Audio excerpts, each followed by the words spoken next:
നമസ്കാരം. മണി ന്യൂസിൻ്റെ പുതിയ എപ്പിസോഡിലേക്ക് എല്ലാ പ്രേക്ഷകർക്കും സ്വാഗതം. ലോക ടൂറിസം ദിനമാണ് സെപ്റ്റംബർ 27. ദൈവത്തിൻ്റെ സ്വന്തം നാട് എന്ന് ലോകമെമ്പാടും കേരളത്തിൻ്റെ വിനോദസഞ്ചാര മേഖലയെ പാടിപ്പുകഴ്ത്തുമ്പോൾ നിലവിലെ അവസ്ഥ എന്താണ്? സഞ്ചാരികൾ കേരളത്തെ അവഗണിക്കുന്നത് തുടർക്കഥയാകുമ്പോൾ സംസ്ഥാനത്തിൻ്റെ സമ്പദ് വ്യവസ്ഥ മൊത്തത്തിൽ അതിൻ്റെ പ്രത്യാഘാതം അനുഭവിക്കുന്നുണ്ട്. ആദ്യം ബിഗ് സ്റ്റോറി.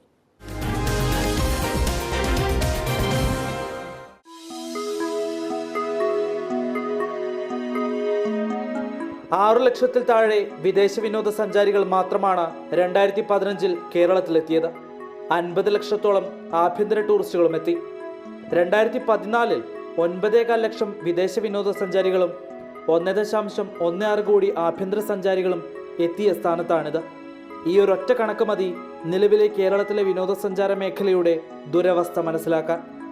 2015 വിനോദസഞ്ചാര മേഖലയിൽ നിന്നുള്ള വരുമാനത്തിൽ 7.4% വർധനമുണ്ടായിട്ടുണ്ട്. പക്ഷേ 2010 ഇത് 31.12% Keralam is one of the most beautiful places on earth. That is why it is called God's own country. നമ്മുടെ ടൂറിസം മേഖലയിൽ ഒത്തിരി കറക്ഷൻസ് വരേണ്ട ആവശ്യങ്ങളുണ്ട്. അത് ഗവൺമെൻറ്റുമായിട്ട് പീരിയോഡിക്കലായിട്ട് ഞങ്ങളുടെ KTM ആണെങ്കിലും അഡ്വൈസറി കമ്മിറ്റി മീറ്റിങ്ങുകളിലാണെങ്കിലും അതിനുള്ള സജഷൻസ് കൊടുത്തിട്ടുണ്ട്. Present government is considering it and we are hopeful that we will be able to overcome all those things. Sri Lanka എന്ന് പറയുന്നത് ഒരു ഡെസ്റ്റിനേഷനായിട്ട് കോമ്പറ്റീഷൻ ഉണ്ടെങ്കിലും we can say by doing better marketing.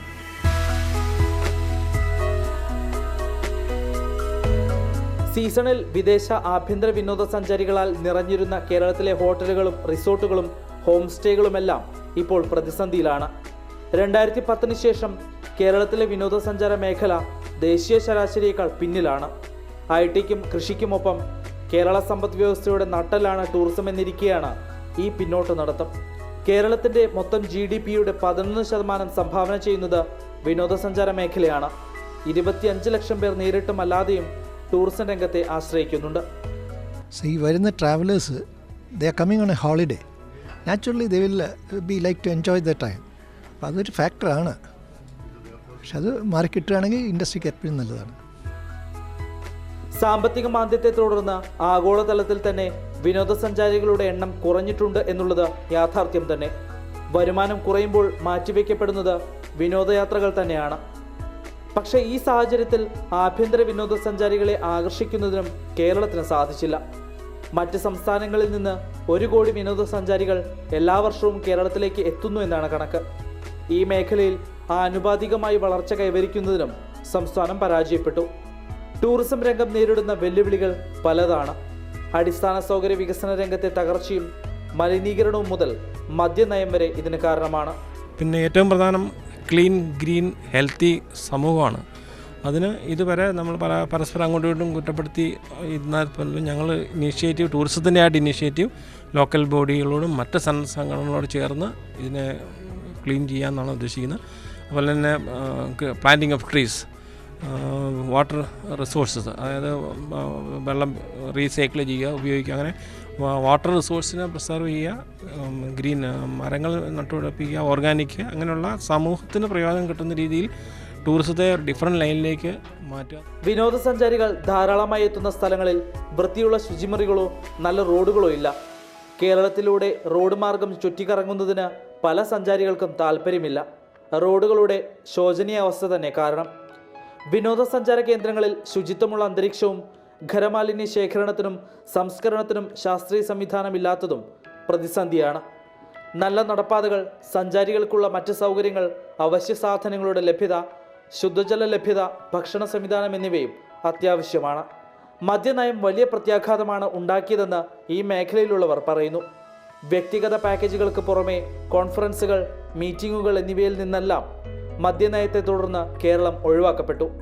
ഇന്ത്യയിലെ conference ടൂറിസത്തിൻ്റെ 30% Rajasthan സ്വന്തമാക്കിയതിലും ആഭ്യന്തര സഞ്ചാരികളുടെ എണ്ണം കുറഞ്ഞതിലും മദ്യനയത്തിന് പങ്കുണ്ട്. ശ്രീലങ്ക പോലുള്ള രാജ്യങ്ങൾ കേരളത്തിന് ഉയർത്തുന്ന ഭീഷണിയും ചെറുതല്ല. കേരളത്തേക്കാൾ മികച്ച ഒന്നും ശ്രീലങ്കയ്ക്കില്ല. എന്നിട്ടും കേരളത്തെ മറികടന്ന് അവർ കുതിക്കുകയാണ്. മദ്യത്തിന് കേരളത്തിലുള്ളതുപോലെ അതികർശന നിയന്ത്രണങ്ങളും അവിടെയില്ല. കേരളത്തിന് ശ്രീലങ്കയെക്കാളേറെ മനോഹരമായ കടൽ തീരങ്ങളും ഹൈറേഞ്ചുകളും കായലുകളുമെല്ലാം ഉണ്ടെങ്കിലും വേണ്ട വിധത്തിൽ ഉപയോഗപ്പെടുത്താനാകുന്നില്ല. പിന്നെ ശ്രീലങ്ക നമ്മുടെ അത്ര പോലും പ്രോഡക്റ്റ്സ് ഇല്ല എങ്കിലും അവർ വലിയ തോതിൽ പബ്ലിസിറ്റി കൊടുത്ത് ശ്രീലങ്കയിലേക്ക് അട്രാക്ഷൻ. പക്ഷേ ശ്രീലങ്കയിലെ ഫെസിലിറ്റി നമുക്ക് കൊടുക്കാൻ പറ്റത്തില്ല. അവിടെയുള്ള ഒരു ഫ്രീഡം, ബാക്കിയുള്ള എൻ്റർടൈൻമെൻറ്റ്സ്, ഒരു പ്രത്യേക സോഷ്യൽ ലിവിങ് ആണ്. കേരളത്തിനെ സംബന്ധിച്ച് അത് നമുക്ക് കൊടുക്കാൻ പറ്റില്ല. അപ്പോൾ നമുക്ക് കൊടുക്കാൻ പറ്റുന്ന എന്താണ്? നമ്മുടെ സൊസൈറ്റി, അല്ലെങ്കിൽ നമ്മുടെ കൾച്ചർ, നമ്മുടെ വില്ലേജ് ലൈഫ്, അതിനെ ഹൈലൈറ്റ് ചെയ്താണ് നമ്മൾ ഉദ്ദേശിക്കുന്നത്. ലോക ടൂറിസം ദിനമാണ് സെപ്റ്റംബർ 27. അന്നു തന്നെ കേരള ട്രാവൽ മാർട്ടിനും തുടക്കമാവുകയാണ്. 57 വിദേശ രാജ്യങ്ങളിൽ നിന്ന് ട്രാവൽ മാർട്ടിൽ പങ്കാളിത്തമുണ്ടാകും. 10 രാജ്യങ്ങൾ ആദ്യമായാണ് KTMന് എത്തുന്നത്. അമേരിക്ക, കാനഡ, ഓസ്ട്രേലിയ തുടങ്ങിയ കേരള ടൂറിസത്തിൻ്റെ പരമ്പരാഗത വിപണികളായ 10 രാജ്യങ്ങളിൽ നിന്നാണ് ഏറ്റവും വലിയ സംഘങ്ങൾ എത്തുന്നത്. ടൂർ ഓപ്പറേറ്റർമാർ, hotel, resort, home stay, house boat, Ayurveda resort, സാംസ്കാരിക കേന്ദ്രങ്ങൾ എന്നിവയുൾപ്പെടെ 265 സെല്ലേഴ്സാണ് ട്രാവൽ മാർട്ടിൽ പങ്കെടുക്കുന്നത്. 5000 കോടി രൂപയുടെ അധിക വരവാണ് ട്രാവൽ മാർട്ട് ലക്ഷ്യമിടുന്നത്. പ്രതിസന്ധികൾ മറികടന്ന് വിനോദസഞ്ചാര മേഖലയിൽ കുതിക്കാമെന്ന പ്രതീക്ഷയാണ് കേരള ട്രാവൽ മാർട്ടിനുമുള്ളത്.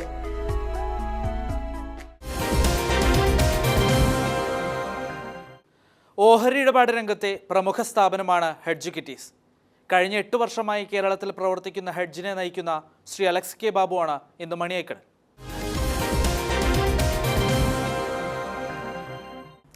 നമസ്കാരം. ഹെഡ്ജുക്കിറ്റീസ് MD അലക്സ് കെ ബാബുവാണ് ഈ ആഴ്ച മണിയേക്കണിൽ. സ്വാഗതം ശ്രീ അലക്സ് കെ ബാബു. 8 വർഷം മുമ്പ് ഹെഡ്ജുക്കിറ്റീസിന് തുടക്കമിടുന്നു. അന്ന് കേരളത്തിലെ അധികം ആളുകൾക്കും ഈ ഓഹരി നിക്ഷേപത്തിൻ്റെ ഒരു പ്രാധാന്യം, അത് എത്രത്തോളം നിക്ഷേപം സുരക്ഷിതമാണെന്ന കാര്യത്തിലെല്ലാം വലിയ അജ്ഞത നിലനിൽക്കുന്ന ഒരു കാലം കൂടിയാണ്.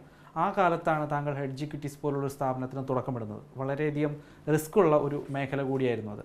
അന്നത്തെ ഒരു സാഹചര്യം, ഇന്നത്തെ ഒരു സാഹചര്യം കൂടി ഈ ഓഹരി വിപണിയിലെ നിക്ഷേപം സംബന്ധിച്ച് എങ്ങനെയാണ് വിലയിരുത്തുന്നത്? പൂർണ്ണമായിട്ട് അന്ന് ഒരു ട്രാൻസ്പെറൻറ്റ് സിസ്റ്റം ഉണ്ടായിരുന്നു എന്ന് ചോദിച്ചു കഴിഞ്ഞാൽ ഉണ്ടായിരുന്നു. കാരണം അന്ന് നമ്മുടെ തന്നെ ജിയോജെറ്റ് എന്ന് പറയുന്ന സ്ഥാപനമാണ്, അന്ന് 25 കൊല്ലമായിട്ട് ഇവിടെ ഉണ്ടായിരുന്ന സ്ഥാപനമാണ്. അപ്പോൾ അവർ ട്രാൻസ്പെറൻസി മാർക്കറ്റിലുണ്ടായിരുന്നു. പക്ഷേ ഞങ്ങൾ തുടങ്ങിയ സമയത്ത് ഈ സ്റ്റോക്ക് മാർക്കറ്റ് എന്ന് പറയുന്നത് ആക്ച്വലി എന്താണ്, ഒരു ചൂതാട്ട കേന്ദ്രം എന്നുള്ള രീതിയിലായിരുന്നു എല്ലാവരും കണ്ടുകൊണ്ടിരിക്കുന്നത്. ഇപ്പോഴും കുറേ ആൾക്കാർ അങ്ങനെ തന്നെയാണ് കണ്ടുകൊണ്ടിരിക്കുന്നത്. അതിനെ മാറ്റി ഒരു നോളജ് ബേസ്ഡ് ഇനീഷ്യേറ്റീവ് ആയിരുന്നു നമ്മുടെ ഒരു പ്ലാൻ. അപ്പോൾ അതിൻ്റെ അടിസ്ഥാനത്തിൽ തന്നെ നിങ്ങൾക്ക് എല്ലാവർക്കും അറിയാവുന്നതാണ്, എനിക്ക് തോന്നുന്നു 8 കൊല്ലം മുമ്പേ ഒരാൾ പോലും ഈ ഫിനാൻഷ്യൽ സർവീസസിലുള്ള ബ്രോക്കിംഗ്, എസ്പെഷ്യലി ബ്രോക്കിങ്ങിലുള്ള ഒരാൾ പോലും മാർക്കറ്റ് ചെയ്യാറില്ലായിരുന്നു. അതായത് ബ്രാൻഡിങ്ങോ അങ്ങനെ കാര്യങ്ങളൊന്നും ചെയ്യാറില്ലായിരുന്നു. അപ്പം അന്ന് തന്നെ ഞങ്ങളുടെ ബ്രാൻഡ് അംബാസിഡർ മോഹൻലാൽ ഉപയോഗിച്ചിട്ട് ഞങ്ങൾ പല ബ്രാൻഡിങ്ങും കാര്യങ്ങളൊക്കെ ചെയ്തത് അതിൻ്റെ അടിസ്ഥാനത്തിലാണ്. അപ്പോൾ അതിൻ്റെ ഒരു ഇമ്പാക്റ്റ് നമുക്ക് ഭയങ്കരമായ റിസപ്ഷൻ ഉണ്ടായിരുന്നു. 2008 എന്ന് പറയുന്നത് തന്നെ ഏറ്റവും ഡിഫിക്കൽട്ട് സമയമാണ്. Simple as that. ഒരു SIP, സിസ്റ്റമാറ്റിക് ഇൻവെസ്റ്റ്മെൻറ്റ് പ്ലാൻ എന്ന് പറഞ്ഞാൽ ഇന്നിപ്പോൾ എല്ലാവർക്കും അറിയാം. 8 കൊല്ലം മുമ്പേ അത് പറഞ്ഞു കഴിഞ്ഞാൽ ആർക്കും ഒന്നും മനസ്സിലാവത്തില്ല. അപ്പോൾ സിസ്റ്റമാറ്റിക് ഇൻവെസ്റ്റ്മെൻറ്റ് പ്ലാൻ ത്രൂ കുറേ ആൾക്കാർക്ക് അതിൻ്റെ അത് ബെനിഫിറ്റ് ചെയ്തിട്ടുണ്ട്. പിന്നെ വാല്യുവേഷൻ ബേസ്ഡ് ഇൻവെസ്റ്റ്മെൻറ്റ്സ് ചെയ്തിരിക്കുന്ന ആൾക്കാർക്ക് കുറേ ബെനിഫിറ്റ് ചെയ്തിട്ടുണ്ട്. കമ്പനികളുടെ ഇൻവെസ്റ്റർ ഷെയർ ഹോൾഡർ ആവുക എന്ന് പറയുന്നത് ഒരു ചൂതാട്ട രീതിയിലല്ല എന്നുള്ളത് കാണുന്ന ആൾക്കാർക്ക് കുറച്ച് ആൾക്കാർ ഇൻവെസ്റ്റ് ചെയ്തിട്ടുണ്ട്. ബട്ട് ഒരു ഭയങ്കരമായ ടേക്ക് ഓഫ് സംഭവിച്ചിട്ടുണ്ടോ എന്ന് ചോദിച്ചു കഴിഞ്ഞാൽ ആയിട്ടില്ല. ബട്ട് ഡെഫിനറ്റ്ലി കുറേ കൂടെ ബെനിഫിറ്റ് ചെയ്ത് വന്നിട്ടുണ്ടെന്ന് നമുക്ക് കാണാം. മലയാളികൾ പണ്ട് തൊട്ട് തന്നെ നിക്ഷേപം നടത്തുന്ന ഒരു മേഖല സ്വർണ്ണത്തിലാണ്. സ്വർണ്ണത്തിൽ കൂടുതൽ നിക്ഷേപം നടത്താൻ താല്പര്യപ്പെടുന്നവരാണ് മിക്ക മലയാളികളും. ആ ഒരു സാഹചര്യത്തിൽ നിന്ന് മാറി പുതിയ നിക്ഷേപം, ഇപ്പോൾ താങ്കൾ സൂചിപ്പിച്ചതുപോലെ SIP അല്ലെങ്കിൽ ഓഹരി വിപണി, മ്യൂച്വൽ ഫണ്ട് തുടങ്ങിയ ഒരു ഇതിലേക്ക് മലയാളികൾ മാറി തുടങ്ങിയിട്ടുണ്ടോ? ഡെഫിനറ്റ്ലി മാറിയിട്ടുണ്ട്. വളരെയധികം വ്യത്യാസം വന്നിട്ടുണ്ട്. സ്വർണത്തിൻ്റെ അകത്തുനിന്ന് ഒരു വ്യത്യാസം എന്തായാലും ഉണ്ടായിട്ടുണ്ടെന്ന് നമുക്ക് എല്ലാവർക്കും അറിയാവുന്നതാണ്. കാരണം സ്വർണം ഈ 2008 തൊട്ട് 2013 വരെയുള്ള കാലയളവിൽ ഏറ്റവും കൂടുതൽ റിട്ടേൺ കൊടുത്തിരുന്നത് സ്വർണം തന്നെയാണ്. കാരണം അന്ന് വേൾഡ് എക്കണോമിക് ക്രൈസിസ് വരുമ്പോൾ അന്ന് ഒരു സേഫ് ഹേവൻ എന്ന് പറഞ്ഞ കോൺസെപ്റ്റിൽ സ്വർണം തന്നെയാണ് നാച്ചുറലി ഏറ്റവും അധികം റിട്ടേൺ കൊടുക്കുക. അപ്പം അതിൻ്റെ അടിസ്ഥാനത്തിൽ മലയാളികൾ കുറേ ബെനിഫിറ്റ് ഉണ്ട്. പക്ഷേ അതിന് ശേഷമുള്ള ലാസ്റ്റ് 2-3 ഇയേഴ്സ് റിട്ടേൺസ് വന്നിട്ടില്ല. അതേസമയം മാർക്കറ്റിൽ റിട്ടേൺസ് വരികയും ചെയ്തിട്ട് എൻഡ് ഓഫ് ദ ഡേ എനിക്ക് തോന്നുന്ന ഒരു കാര്യം, ഏത് പ്രോഡക്റ്റിനാണെങ്കിലും റിട്ടേൺസ് ആയിട്ട് ബന്ധമുണ്ടെങ്കിലേ ഒരു ടേക്ക് ഓഫ് വരുള്ളൂ. നമ്മൾ ഇതിന് മുന്നേ നോക്കുകയാണെങ്കിൽ, ഞങ്ങൾ കമ്പനി തുടങ്ങാൻ തീരുമാനിച്ച സാഹചര്യം തന്നെ നോക്കുകയാണെങ്കിൽ 2004 തൊട്ട് 2007 വരെ ഉള്ള ഒരു ബുൾ മാർക്കറ്റ്, ഒരു ഹ്യൂജ് ബുൾ മാർക്കറ്റ് ഇതിലുണ്ടായിരുന്നു. അതിൻ്റെ ഒരു അടിസ്ഥാനത്തിലാണ് നമ്മളൊരു കമ്പനി തുടങ്ങാൻ തന്നെ തീരുമാനിക്കുന്നത്. അപ്പം ആ സമയത്ത് ഒരുപാട് നിക്ഷേപകർ, പുതിയ ആൾക്കാർ വന്നിട്ടുണ്ട്.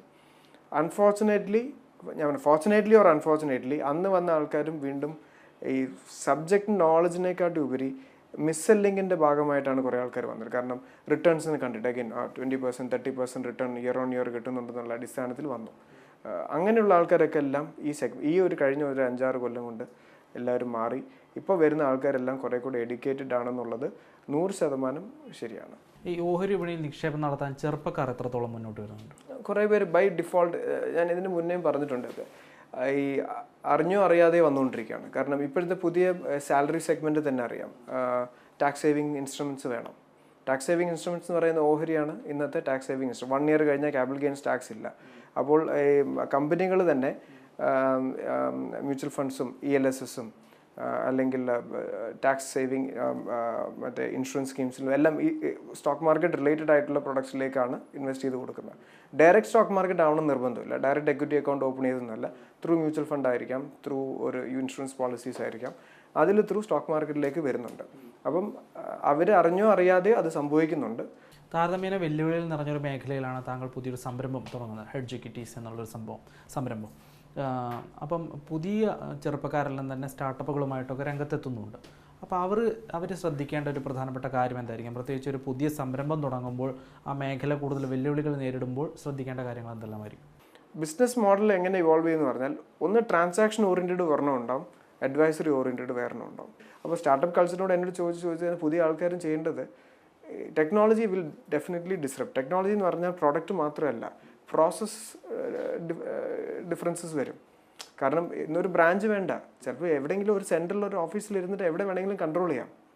ആ രീതിയിലുള്ള ഒരു പ്രോസസ് എഫിഷ്യൻസീസ് കൊണ്ടുവരും, പ്രോഡക്റ്റ് എഫിഷ്യൻസീസ് കൊണ്ടുവരും. ഇതെല്ലാം ആക്സെപ്റ്റ് ചെയ്താലേ പറ്റുള്ളൂ. And every day we have to keep on innovating. There is no other option in to.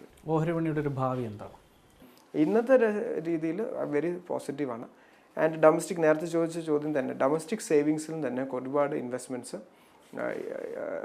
Stock മാർക്കറ്റിൽ വരുന്നുണ്ട്. കാരണം FIIs പണ്ട് എപ്പോഴും പറഞ്ഞുകൊണ്ടിരുന്നൊരു കാര്യമാണ്, ഫോറിൻ ഇൻസ്റ്റിറ്റ്യൂഷൻ ഇൻവെസ്റ്റ്മെൻറ്റ്സിൻ്റെ അടിസ്ഥാനത്തിലാണ് നമ്മുടെ ഓഹരി നിൽക്കുന്നത്. ഇന്നും 20-23% അവർ തന്നെയാണ് കൺട്രോൾ ചെയ്യുന്നതെങ്കിലും നമ്മുടെ ഇൻവെസ്റ്റ്മെൻറ്റ്സും ഭയങ്കരമായിട്ട് കൂടിയിട്ടുണ്ട്. ഒരു ഇടവേളയാണ്. ഇടവേളയ്ക്ക് ശേഷം കടൽ കടന്ന് കേരളത്തിലെ ഞണ്ടുകൾ